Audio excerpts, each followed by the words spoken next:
जय हिंद, नमस्कार। आप देख रहे हैं एबीएन न्यूज। अनीता विश्वकर्मा के साथ। कमल का फूल नहीं, वॉशिंग मशीन होना चाहिए भाजपा का चुनाव निशान, ललितेश। जैसे कि आप सभी जानते हैं कि लोकसभा चुनाव 2024 उत्तर प्रदेश इंडिया गठबंधन सीटों के बंटवारे में एकमात्र भदोही लोकसभा सीट तृणमूल कांग्रेस को दी गई है और इंडिया गठबंधन की ओर से चुनावी समर में कमर कसने वाले टीएमसी नेता ललितेश त्रिपाठी को मैदान में उतारा गया है।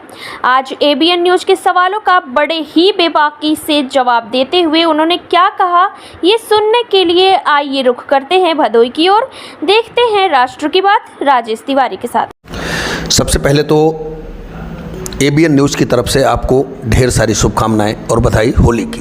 धन्यवाद राजेश जी, आपको भी और आपके चैनल के सारे व्यूअरों को, भदोही संसदीय क्षेत्र के सारे मतदाताओं को, सारे यहाँ पे बच्चों को, बड़े बुजुर्गों को, सबको मेरे तरफ से होली की ढेर सारी शुभकामनाएं। जैसा कि आप भदोही जनपद के लोकसभा सीट से इस बार एक प्रबल दावेदार में आप प्रबल दावेदारी करते हुए आपको टिकट दिया गया है। इंडिया टीम गठबंधन से आप उम्मीदवार होकर आए हुए हैं और क्षेत्र का दौरा जो किया जाता है, जो भ्रमण हो रहा है क्षेत्र का, वो भी तूफानी तरीके से आप कर रहे हैं। तो जिस तरीके से आपका पहला आगमन है यहाँ पे क्षेत्र में, पहला कदम है आपका, तो अनुभव किस तरीका का है आपका? यहाँ के कार्यकर्ताओं के साथ मिलकर काम करने का अनुभव कैसा है? वास्तविकता तो यह है कि जिस तरह से भदोही ने अभी तक पिछले 10 दिनों से अपनाया है, मुझे लगता है कि मैं अपनों के बीच में आया हूँ, अपने परिवार के बीच में आया हूँ और जिस तरह का आशीर्वाद बड़े बुजुर्गों का मिल रहा है और जिस तरह का प्रेम गठबंधन के सारे पार्टियों का मिल रहा है, मुझे लगता है कि कहीं ना कहीं ये जो अपनापन का भाव है, ये आगे चल के हम लोग की जो ये चुनाव का जो रण है, ये हमारा काम आसान करेगी। और तूफ़ानी दौरा अभी नहीं शुरू हुआ है, तूफ़ान जब शुरू होगा तो आपको दिखने लगेगा। जिस क्षेत्र का भ्रमण अभी तक कर चुके हैं, वहाँ के माहौल के बारे में कुछ बताइए। सिर्फ भदोही नहीं, मुझे लगता है पूरे देश में एक बहुत बड़ा उबाल है। पर भदोही की जनता से जहाँ तक हम लोग ने अभी तक आवाज़ सुनी है, पत्रकार साथियों ने जो सवाल पूछा है, वो स्वाभाविक रूप से जनता के प्रश्न वो पूछते हैं हम लोगों से।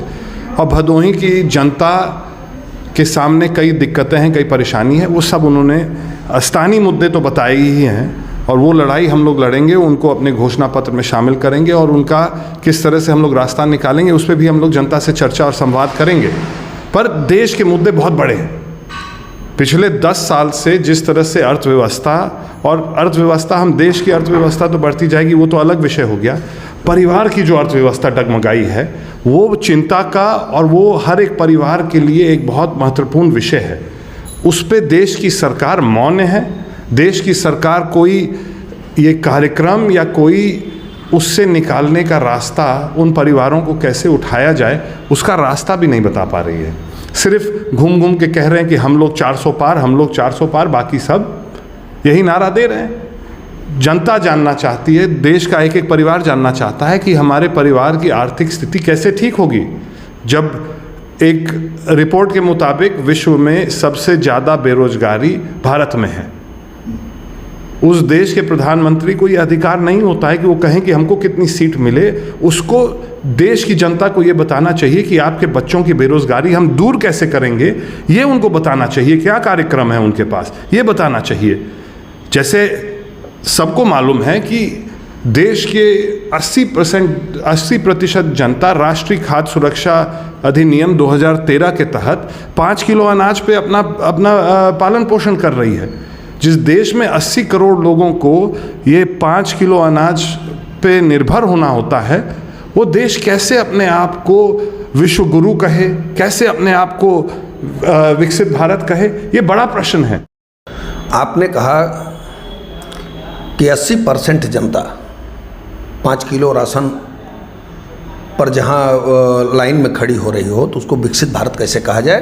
तो 80% जनता को आज 1.5 सालों से 2 सालों से कोरोना काल जब से लगा है, तब से लेके आज तक ये राशन का वितरण कराया जा रहा है और सरकार की तरफ से शौचालय, आवास, वृद्धा पेंशन, विधवा पेंशन, किसान निधि जैसे तमाम योजनाएं इस तरह की हैं जो योजनाओं से जनता को लाभ मिलता नज़र आ रहा है, जैसा कि इसे जनता मान भी रही है।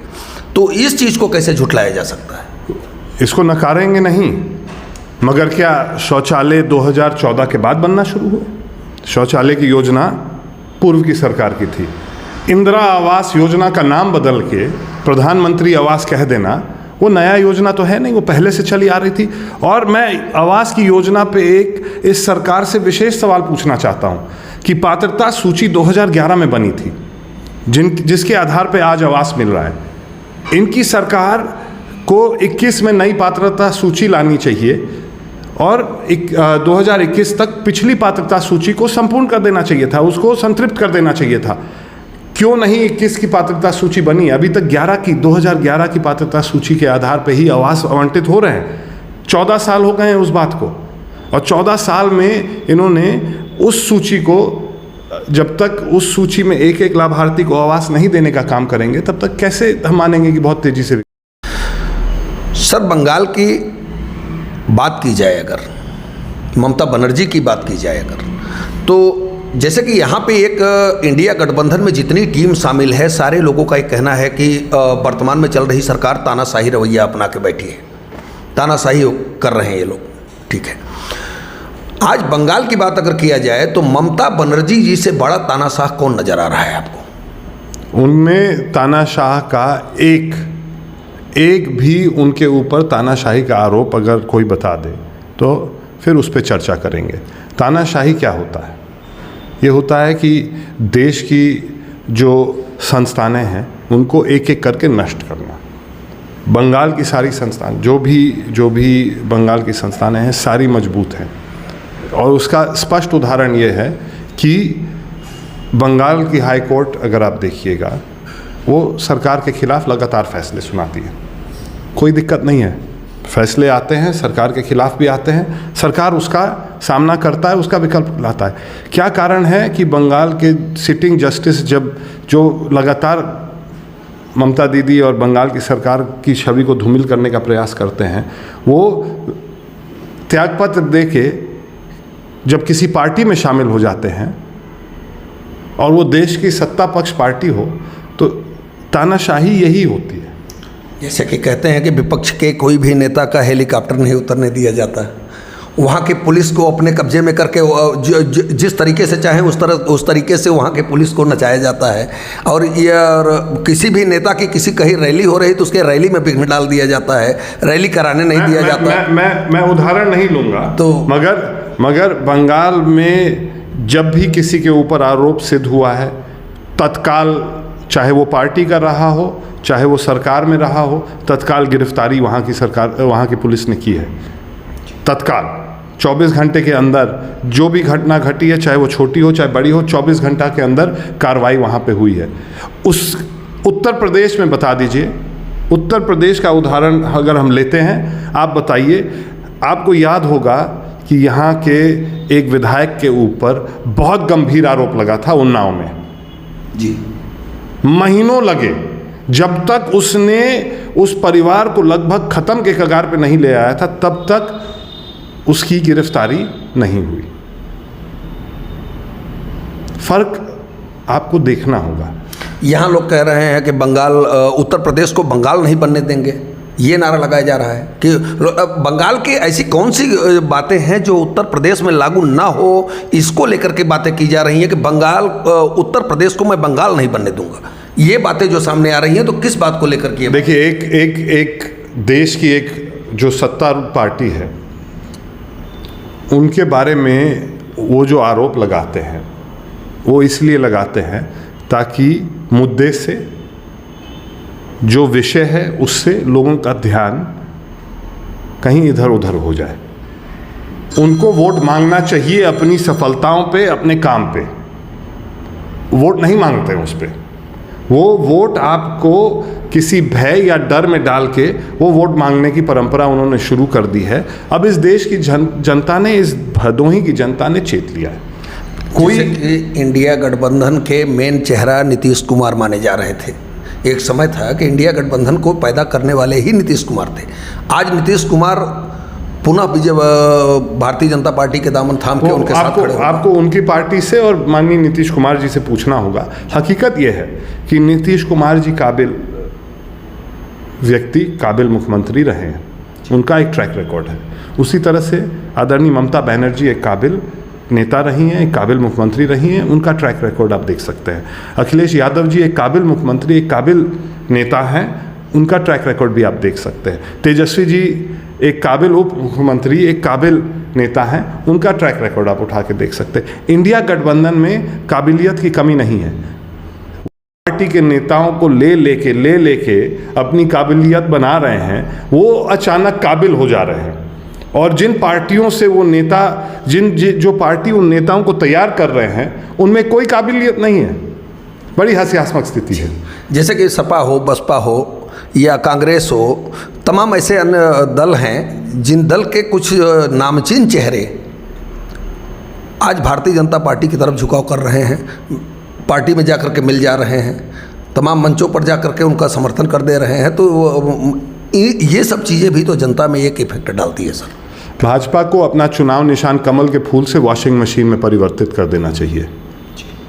जो जा रहे हैं वहाँ पे सब के सब एक के बाद एक आप देखिएगा, उनके ऊपर जो सीबीआई की जांचें थी, जो ईडी की जांच थी, जो भी कोई गबन का आरोप उनके ऊपर था, वो भारतीय जनता पार्टी में शामिल होने के कुछ ही घंटों के अंदर, कुछ ही दिनों के अंदर, कुछ ही महीनों के अंदर वो साफ हो जाते हैं और इतने बड़े राष्ट्रभक्त हो जाते हैं वो, हाँ, जिनके ऊपर भारतीय जनता पार्टी के शीर्ष नेतृत्व ने मंच से आरोप लगाया हो, टीवी चैनलों में आरोप लगाया हो, वो भाजपा में चले जाते हैं और राष्ट्रभक्त हो जाते हैं। गजब की वॉशिंग मशीन है। तो अगर इस तरह की वॉशिंग मशीन जैसे आप कह रहे हैं होना चाहिए, तो केजरीवाल जी को भी इस समय बीजेपी में शामिल हो जाना चाहिए। कुछ नेता हैं जो लड़ना चाहते हैं, कुछ नेता हैं जो इस देश को बचाने की लड़ाई लड़ रहे हैं। मैं मानता हूं कि इंडिया गठबंधन के साथ आम आदमी पार्टी भी शामिल है। एक आखिरी सवाल त्रिपाठी जी, आपने एक दिन चौपाल में किसी मंच से कहा था, हम लोग वहाँ पे मौजूद थे, कि भदोही का और बंगाल का एक बहुत पुराना रिश्ता है। तो आपने जो ये बात कही थी, ये चीज़ स्पष्ट नहीं हो पाई, इस पर थोड़ा प्रकाश डालिए। बिल्कुल, जैसे आपको मालूम है, भदोही का ये कालीन उद्योग और कालीन जो व्यवसाय है, ये जब शुरुआत हुआ था तो यहाँ से कालीन जाती थी कलकत्ता, बंगाल जाती थी, वहीं से फिर दुनिया भर में उसको भेजा जाता था।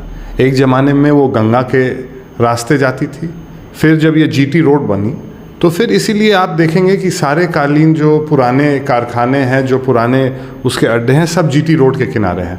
वहीं पे ट्रक पे लगते थे, वहीं से कालीन जो है कलकत्ता जाते थे। कुछ ना कुछ कारण रहा होगा, और मैं इसमें ये कह सकता हूँ कि जब वहाँ पे कम्युनिस्ट की सरकार थी, उस समय का जो यूनियन का जो वहाँ पे वो था कि कालीन का व्यवसाय धीरे धीरे जो ट्रांसपोर्टेशन था वो बंगाल न जाके बम्बई के रास्ते से जाने लगा। हमारी आदरणीय ममता बनर्जी से बात हुई है और हम लोग ये कोशिश करेंगे कि एक बार फिर यहाँ से बम्बई की दूरी 1500 किलोमीटर, ट्रक से यहाँ से माल बम्बई जाता है, वहाँ से फिर विदेश तक जाता है। हम लोग ये कोशिश करेंगे कि हम लोग एक बार फिर भदोही का संबंध बंगाल से जो रहा है उसको पुनर्स्थापित करें, उसको मजबूत करें, ताकि 600 किलोमीटर 700 किलोमीटर की दूरी पे भदोही के कारोबारियों को एक्सपोर्ट का, विदेश भेजने का एक आसान साधन मिल जाए। बंधन से जुड़े हुए यहाँ के जो कार्यकर्ता हैं, जो मेहनत कर रहे हैं, उनके लिए क्या संदेश है आपके? अब चुनाव बहुत लंबा है, समय हम लोग के पास पर्याप्त है, और ये हम लोग को कोशिश करना है कि एक एक जन के पास हम लोग अपनी लोकप्रिय नेता, चाहे वो अखिलेश यादव जी हों, चाहे वो आदरणीय ममता बनर्जी हों, चाहे वो राहुल गांधी जी हों, उनकी बातों को जन जन तक पहुंचाने का समय आ गया है, उनको समझाने का समय